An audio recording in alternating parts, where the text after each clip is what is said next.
Lalo na ang megastar. Go, be! Go! Fighting! Saang sulok ng Dito na lang ako.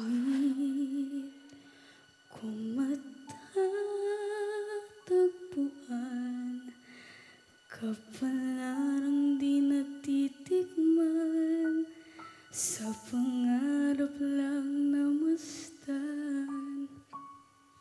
Isang lingon sa langit at isang ngiting wagas may dala kikislap patungo sa tamang landas.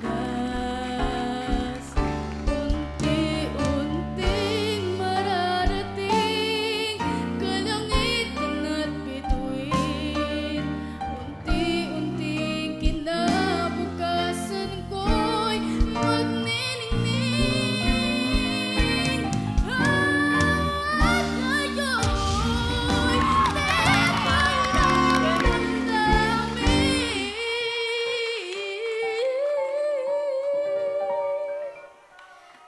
Bukas naman sa aking pag-isip, kapiling ko'y Right now. Oh. It's okay! It's okay!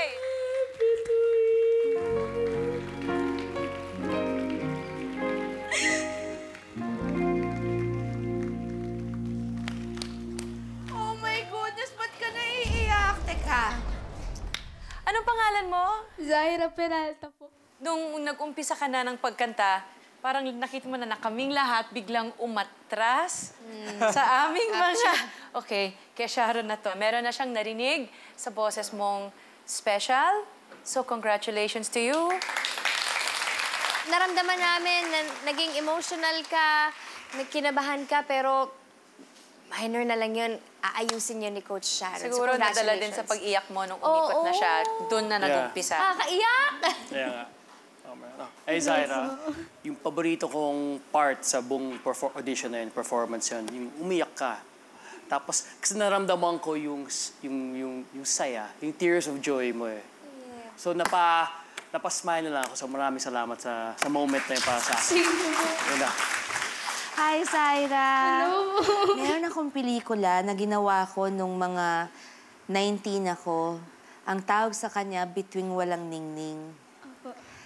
Ang role ko doon ay isa akong tagahanga ng isang malaking superstar na mga awit na ginampanan ni Sherry Hill.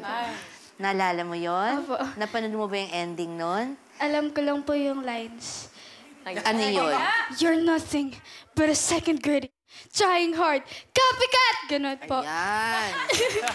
Bilib na bilib ako, alam niya yung linya. Pero ang totoo, hindi naman ako nagsabi noon, si Sherry. Si Sherry po. Oh, siya talaga. Pero sumikat talaga yon.